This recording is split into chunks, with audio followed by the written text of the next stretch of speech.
नमस्कार विद्यार्थी मित्रांनो, माझं नाव सुहास भिसे. स्वागत आहे तुमचं सर्वांचं प्रदा करंट अफेअर्स मराठी या आपल्या मायबोली भाषेतील एज्युकेशनल यूट्यूब चॅनलमध्ये. विद्यार्थी मित्रांनो, आज आहे 30 मार्च 2024. आजच्या दिवसाचे जेवढेही चालू घडामोडीचे महत्त्वाचे टॉप प्रश्न बनत असतील ते सर्व प्रश्न आपण या व्हिडिओच्या माध्यमातून पाहणार आहोत. तरी सर्वप्रथम आपण जर नवीन असाल, पहिल्यांदा या चॅनलवरील व्हिडिओ पाहत असाल तर चॅनलला या ठिकाणी अवश्य सबस्क्राईब सुद्धा करून घेऊ शकता. ठीक आहे, चला तर मग आपण आजच्या व्हिडिओला सुरुवात करूया. त्या अगोदर कालच्या व्हिडिओमध्ये जो काही शेवटचा प्रश्न विचारला होता त्या प्रश्नाचं उत्तर जाणून घेऊया. काय होता प्रश्न? चंद्रयान-3 लँडिंग साइटला इंटरनॅशनल ॲस्ट्रॉनॉमिकल युनियन, ज्याला आपण बोलतो IAU, यांनी या ठिकाणी मान्यता दिलेली आहे. तर त्या लँडिंग साइटचं नाव काय आहे, अशा प्रकारचा प्रश्न होता. तर बऱ्याच विद्यार्थी मित्रांनी अगदी योग्य उत्तर टाईप करून सांगितलं आहे. पर्याय क्रमांक C, शिवशक्ती असं त्या या ठिकाणी लँडिंग साइटला नाव देण्यात आलेलं आहे. ठीक आहे, कोणी मान्यता दिली आहे तर इंटरनॅशनल ॲस्ट्रॉनॉमिकल युनियन, ज्याला मराठीमध्ये म्हणता येईल आंतरराष्ट्रीय खगोलशास्त्रीय संघ, ज्याची स्थापना 28 जुलै 1919ला झाली. मुख्यालय आहे पॅरिस, फ्रान्स या ठिकाणी, आणि वर्तमानमधील अध्यक्ष आहे डेब्रा एल्मिग्रेन असं त्यांचं नाव आहे. क्लिअर? आता पाहूया विद्यार्थी मित्रांनो प्रश्न क्रमांक पहिला. टोटल संपूर्ण व्हिडिओमध्ये 12 प्रश्न असतील. सुरुवातीपासून शेवटपर्यंत व्हिडिओ काळजीपूर्वक पहा. एक एक प्रश्न महत्त्वाचा आहे, तुम्ही कोणत्याही एक्झामची तयारी करा. प्रश्न क्रमांक पहिला काय म्हणतो? इंडिया एम्प्लॉयमेंट रिपोर्ट 2024 नुसार अलीकडेच बातम्यांमध्ये दिसलेला जो काही या ठिकाणी रिपोर्ट आहे, हा जो काही इंडिया एम्प्लॉयमेंट रिपोर्ट, हा रिपोर्ट कोणत्या संस्थेने प्रसिद्ध केलेला आहे? प्रश्न क्रमांक पहिल्याचं योग्य उत्तर आहे पर्याय क्रमांक C, आंतरराष्ट्रीय कामगार संघटना आणि मानव विकास संस्था यांनी संयुक्तपणे या ठिकाणी हा जो काही रिपोर्ट आहे इंडिया एम्प्लॉयमेंट रिपोर्ट 2024 हा या ठिकाणी प्रसिद्ध केलेला आहे. ज्याच्यामध्ये 3-4 पॉईंट्स ते लिहून घ्या. सुमारे 83% बेरोजगार हे या ठिकाणी तरुण व्यक्ती आहेत. सुशिक्षित बेरोजगार, माध्यमिक किंवा उच्च शिक्षण घेतलेल्यांची संख्या या ठिकाणी वरचेवर वाढत चालली आहे. माध्यमिक किंवा उच्च शिक्षण घेतलेल्यांच्या बेरोजगारीचं प्रमाण 2000 साली 54.2% होतं, ते वाढून 2022 मध्ये 65.7% झालेलं आहे. तिसरा पॉईंट लिहून घ्या. रोजगाराच्या बाबतीमध्ये जे काही जेंडर गॅप आहे, म्हणजे काम करणाऱ्या महिला आणि पुरुषांच्या प्रमाणामध्ये या ठिकाणी प्रचंड या ठिकाणी गॅप आहे. 2022 साली काम करणाऱ्या महिलांचं प्रमाण हे 32.8% होतं आणि पुरुषांचं प्रमाण होतं या ठिकाणी 77.2%. आणि शेवटचा अजून एक पॉईंट लिहून घ्या, विचारला जाऊ शकतो. एकूण रोजगारांपैकी शेतीमधल्या रोजगाराचं प्रमाण 2000 साली तब्बल 60% होतं. हे प्रमाण आता कमी होऊन 2019 साली फक्त 42% वरती आलेलं आहे. अशा प्रकारच्या या ठिकाणी स्टॅटिक गोष्टीवरती डायरेक्ट 1 मार्काला प्रश्न विचारला जाऊ शकतो. लक्षात घ्या, याला अंडरलाईन करून ठेवा. अलीकडेच आलेल्या जे काही एम्प्लॉयमेंट रिपोर्ट आहे त्याच्यानुसार किती टक्के बेरोजगार तरुण व्यक्ती आहेत असं विचारलं तर 83%, 83%. क्लिअर? पाहूया पुढचा प्रश्न. प्रश्न क्रमांक दुसरा. कोणत्या ड्रोन निर्मात्या कंपनीने अलीकडेच त्रिशूल, पहा या ठिकाणी जे काही नावं असतात ते अत्यंत महत्त्वाचे आहेत. जसं की लँडिंग साइटचं ज्या ठिकाणी चंद्रयान-3 लँड झालं त्याचं नाव काय ठेवण्यात आलं? शिवशक्ती. बरोबर. अशाच प्रकारे कोणत्या ड्रोन निर्माता कंपनीने अलीकडेच त्रिशूल नावाने सीमा गस्त पाळत ठेवणारे ड्रोन या ठिकाणी लॉन्च केलेले आहे? 2 नंबरच्या प्रश्नाचं योग्य उत्तर आहे पर्याय क्रमांक C, गरुडा एरोस्पेस असं त्या कंपनीचं नाव आहे. त्या ड्रोन बनवणाऱ्या कंपनीने त्रिशूल नावाचं ड्रोन या ठिकाणी लॉन्च केलेलं आहे. 2-3 पॉईंट लिहून घ्या. नैसर्गिक आपत्तींचे निरीक्षण करण्यासाठी आणि रहदारीचे मूल्यांकन करण्यासाठी, लोकांच्या हालचालींवरती लक्ष ठेवण्यासाठी ड्रोन वापरले जातात. PM नरेंद्र मोदींनी सुरू केलेल्या नमो ड्रोन दीदी योजनेअंतर्गत ड्रोन निर्माता गरुड एरोस्पेसने आतापर्यंत 500 पेक्षा जास्त अधिक ग्रामीण महिलांना ड्रोन तंत्रज्ञानाबद्दल प्रशिक्षण या ठिकाणी दिलेलं आहे.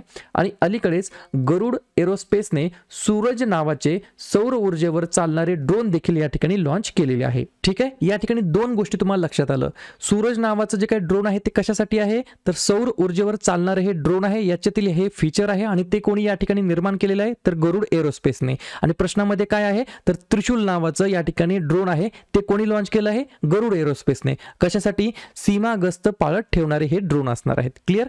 पाहूया पुढचा प्रश्न. प्रश्न क्रमांक 3. अलीकडेच कोणत्या देशाने मेक्सिको येथे होणाऱ्या मिस युनिव्हर्स स्पर्धेमध्ये 2024 मध्ये प्रथमच भाग घेण्याचे ठरवलेले आहे? 3 नंबरच्या प्रश्नाचं योग्य उत्तर आहे पर्याय क्रमांक B, सौदी अरेबिया हे या प्रश्नाचं योग्य उत्तर असणार आहे. पहा, सौदी अरेबियाच्या या ठिकाणी विद्यार्थी मित्रांनो या प्रथमच महिला असतील ज्या मिस युनिव्हर्स स्पर्धेमध्ये 2024 मध्ये भाग घेण्याचं या ठिकाणी त्यांनी ठरवलेले आहे. 2 पॉईंट लिहून घ्या. मिस युनिव्हर्स स्पर्धेमध्ये 27 वर्षीय मॉडेल रुमी अल अलका हतानी सौदी अरेबियाचे प्रतिनिधित्व करणार आहे।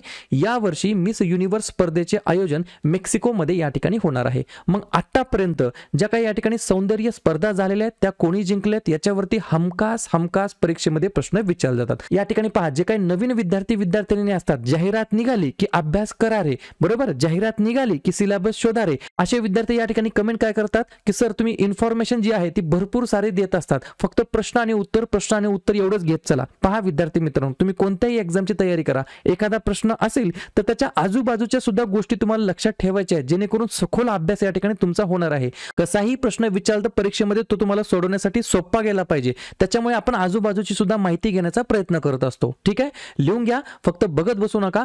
फेमिना मिस इंडिया वर्ल्ड 2022 जिंकलेला आहे सिनी शेट्टी यांनी।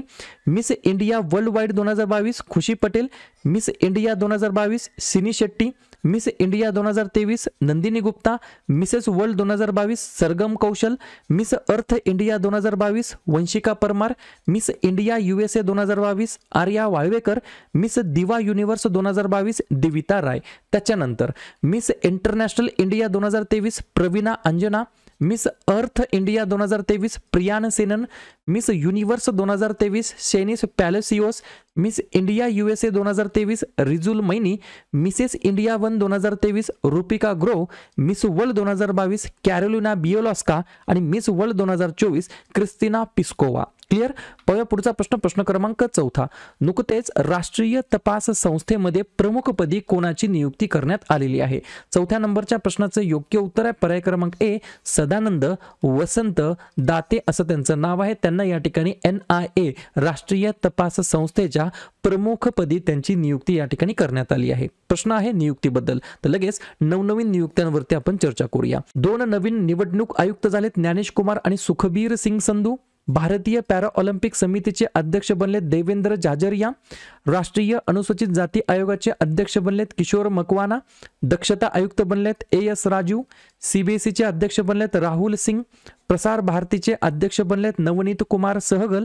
अखिल भारतीय बुद्धिबळ महासंघाचे अध्यक्ष बनलेत नितीन नारंग। इंडियन स्टील असोसिएशनचे अध्यक्ष बनलेत नवीन जिंदाल। न्यू इंडिया ॲश्युरन्स कंपनीचे MD आणि CEO बनलेत गिरिजा सुब्रमण्यम। इंडियन बँक्स असोसिएशनचे अध्यक्ष बनलेत MV राव आणि राष्ट्रीय तपास संस्थेचे प्रमुख बनलेत सदानंद वसंत दाते। पुढचा प्रश्न क्रमांक 5, पुस्तक आहे, पुस्तकाचं नाव लिहून घ्या। From a car shed to the corner room and beyond नावाचं पुस्तक आहे। या पुस्तकाचे लेखक कोण आहेत? 5व्या नंबरच्या प्रश्नाचं योग्य उत्तर आहे पर्याय क्रमांक डी, S रमन यांनी या पुस्तकाचं लेखन केलेलं आहे। पुस्तकाचं नाव काय आहे? From a car shed to the corner room and beyond अशा प्रकारचं पुस्तक आहे। या पुस्तकाचे लेखक आहेत पर्याय क्रमांक डी, S रमन। लगेच आपण काय करूया, नवनवीन पुस्तकं जे काही लॉन्च झालेले आहेत, प्रकाशित झालेले आहेत, त्यांचे लेखक कोण आहेत त्याच्यावरती चर्चा करूया। The gems of Indian art Harish Khullar यांनी लिहिलेलं पुस्तक आहे। As the wheel turns Ranjit Pratap. Assam brave hearts Lachit Borphukan हे पुस्तक लिहिलं आहे अरूप कुमार दत्ता यांनी। Sculpted stones mysteries of Mamallapuram हे पुस्तक लिहिलं आहे अश्विन प्रभू यांनी। स्वॅवलोइंग द सन हे पुस्तक लिहिलं आहे लक्ष्मी पुरी यांनी। कबीराचे जीवन दृष्टी आणि गाणी हे पुस्तक लिहिलं आहे विपिल रिखी यांनी। इस्रायल वॉर डायरी हे पुस्तक लिहिलं आहे विशाल पांडे यांनी। Unequal why India lags behind its neighbours हे पुस्तक लिहिलं आहे सवाई नारायण यांनी। The man who lost India हे पुस्तक लिहिलं आहे मेघना पंत यांनी। Doing business in uncertain times हे पुस्तक लिहिलं आहे रमेश नायर यांनी। आणि from a car shed to the corner room and beyond हे पुस्तक लिहिलं आहे S रमन यांनी। पुढचा प्रश्न क्रमांक 6, अलीकडेच बॉर्डर रोड्स ऑर्गनायझेशनने कोणत्या युनियन टेरिटरीमध्ये किंवा राज्यामध्ये धोरणात्मक निम्मू पदुम दारचा रस्त्याचे बांधकाम पूर्ण केलेले आहे? 6व्या नंबरच्या प्रश्नाचं योग्य उत्तर आहे पर्याय क्रमांक सी, लद्दाख हे या प्रश्नाचं योग्य उत्तर असणार आहे। BRO हे या ठिकाणी बांधकाम पूर्ण केलं आहे। मला फक्त कमेंट करून सांगा BRO याचा फुल फॉर्म काय, याची स्थापना केव्हा झाली, याचं मुख्यालय कोणत्या ठिकाणी आहे आणि याचे या ठिकाणी वर्तमानमधील महासंचालक कोण आहेत, एवढंच मला तुम्ही कमेंट बॉक्समध्ये सांगायचं आहे। हा जो काही रोड आहे निम्मू पदुम दारचा रस्त्याचा जो काही बांधकाम पूर्ण झालेला आहे, हा रस्ता 298 किलोमीटर अंतराचा आहे। कारगिल लेह महामार्गाजवळून दारचा आणि निम्मू मधून जाणारा मनाली आणि लेह दरम्यानचा हा एकमेव महत्त्वाचा दुवा म्हणून या ठिकाणी काम करणार आहे। लद्दाख बद्दल सांगायचं म्हटलं तर लद्दाख हा एक जम्मू आणि काश्मीर राज्याचा भाग होता। ऑगस्ट 2019 मध्ये काय झालं, भारतीय संसदेने एक कायदा या ठिकाणी पार केला, ज्याद्वारे 31 ऑक्टोबर 2019ला लडाखला आणि जम्मू काश्मीरला केंद्रशासित प्रदेशाचा दर्जा प्राप्त झाला. राजधानी आहे लेह आणि कारगिल आणि गव्हर्नर आहेत बी.डी. मिश्रा. पुढचा प्रश्न, प्रश्न क्रमांक 7. कोणता देश आंतरराष्ट्रीय कामगार संघटनेच्या तांत्रिक सहाय्याने 2025 पर्यंत किमान वेतनाच्या जागी राहणीमान मजुरीची योजना आखत आहे? 7व्या नंबरच्या प्रश्नाचं योग्य उत्तर आहे पर्याय क्रमांक बी फॉर आपला प्यारा भारत देश. ठीक आहे, 2-3 पॉइंट लिहून घ्या. किमान जीविका बदली राहणीमान वेतन हे दारिद्र्य निर्मूलनाच्या प्रयत्नांना चालना देण्यासाठीचं एक महत्त्वाचं धोरण या ठिकाणी ठरणार आहे. आणि कोणी याला या ठिकाणी विद्यार्थी मित्रांनो मदत करणार आहे किंवा तांत्रिक सहाय्य करणार आहे? तर आंतरराष्ट्रीय कामगार संघटना, ज्याला बोलतो आपण इंटरनॅशनल लेबर ऑर्गनायझेशन, ज्याची स्थापना 1919 मध्ये झाली. मुख्यालय आहे जेनेवा, स्वित्झर्लंड या ठिकाणी आणि सध्याचे महासंचालक आहेत गिल्बर्ट हुंगबो. भारत हा ILOचा संस्थापक सदस्य आहे आणि 1922 पासून त्याचा प्रशासकीय मंडळाचा स्थायी सदस्य सुद्धा या ठिकाणी दर्जा मिळालेला आहे आपल्या भारताला. ठीक आहे, पुढचा प्रश्न, प्रश्न क्रमांक 8. नुकत्याच झालेल्या पॅरा पॉवर लिफ्टिंग विश्वचषक स्पर्धेमध्ये 59 किलोग्राम कॅटेगरीमध्ये सुवर्ण पदक कोणी जिंकलेलं आहे? तर पर्याय क्रमांक ए विनय हे या प्रश्नाचं योग्य उत्तर असणार आहे. ज्या पॅरा पॉवर लिफ्टिंग खेळाडूने विश्वचषक स्पर्धेमध्ये 59 किलोग्राम वजनी गटामध्ये सुवर्ण पदक पटकावलेलं आहे. 18 वर्षाचा हा खेळाडू आहे. 59 किलोग्राम मध्ये सुवर्ण पदक जिंकलं आहे. उत्तर प्रदेशातील गोरखपूरला हा या ठिकाणी खेळाडू बिलॉंग करतो. पुढचा प्रश्न, प्रश्न क्रमांक 9. अलीकडेच जगातील पहिल्या पूर्णपणे स्वायत्त AI सॉफ्टवेअर इंजिनियरचे अनावरण करण्यात आलेलं आहे. तर त्या AI सॉफ्टवेअर इंजिनियरचं नाव काय आहे? तर पर्याय क्रमांक डी फॉर डेविन हे या प्रश्नाचं योग्य उत्तर असणार आहे. तर डेविन असं त्या सॉफ्टवेअरचं नाव आहे. AI संदर्भात बोलण्यात आलं तर AI संदर्भात काही महत्त्वाच्या प्रश्नांवरती चर्चा करूया. भारतातील पहिली AI शाळा तिरुवनंतपुरम केरळ या ठिकाणी. भारतातील पहिली AI शक्ती असलेली अँटी ड्रोन प्रणालीचं नाव इंद्रजाल. भारतातील पहिली प्रादेशिक कृत्रिम बुद्धिमत्ता AI न्यूज अँकरचं नाव लिसा, ओडिसा या ठिकाणी ही लॉन्च करण्यात आली. इलॉन मस्क यांची आर्टिफिशियल इंटेलिजन्सच्या क्षेत्रामध्ये काम करणारी कंपनीचं नाव XAI. भारतातील पहिला टेलिमानस चॅटबॉट लॉन्च करण्यात आला जम्मू काश्मीरमध्ये. जगातील पहिले AI सेफ्टी समिट भरवण्यात आलं होतं UK मध्ये. सर्वाधिक AI गुंतवणूक असणाऱ्या देशांमध्ये भारताचा 5वा क्रमांक आहे आणि पहिला क्रमांक आहे अमेरिकेचा आणि AIच्या गॉडफादरचं नाव आहे जेफ्री हिंटन. पुढचा प्रश्न, प्रश्न क्रमांक 10. अलीकडेच चर्चेमध्ये असलेले पोएम 3 मिशन कोणत्या अंतराळ संस्थेने सुरू केलेलं आहे? 10व्या नंबरच्या प्रश्नाचं योग्य उत्तर आहे पर्याय क्रमांक सी इस्रो हे या प्रश्नाचं योग्य उत्तर असणार आहे. तर इस्रोने या ठिकाणी पोएम 3 मिशन या ठिकाणी काय केलेलं आहे? सुरू केलेलं आहे. पोएम 3 फुल फॉर्म काय? PSLV ऑर्बिटल एक्सपेरिमेंटल मॉड्यूल 3 अशा प्रकारचा फुल फॉर्म आहे. एक्झाम मध्ये विचारला जाऊ शकतो. इस्रो बद्दल सांगायचं म्हटलं तर इसरून जायचं नाही. फुल फॉर्म आहे इंडियन स्पेस रिसर्च ऑर्गनायझेशन, भारतीय अंतराळ संशोधन संस्था असं म्हणता येईल. स्थापना झाली 15 ऑगस्ट 1969ला. संस्थापक होते विक्रम साराभाई. अध्यक्ष आहेत S सोमनाथ. मुख्यालय आहे बेंगलोर या ठिकाणी. पुढचा प्रश्न, प्रश्न क्रमांक 11. कोणत्या संघाने तिसरे boxing sub junior national championship जिंकलेलं आहे? तर पर्याय क्रमांक बी हरियाणाने या ठिकाणी विद्यार्थी मित्रांनो जिंकलेले आहे. टोटल या ठिकाणी 13 सुवर्ण पदकासह एकूण 19 पदके जिंकले आहेत हरियाणा राज्याने. तिसरे boxing sub junior national championship ही झालेली होती. क्लिअर? अशा प्रकारे शेवटचा प्रश्न, प्रश्न क्रमांक 12.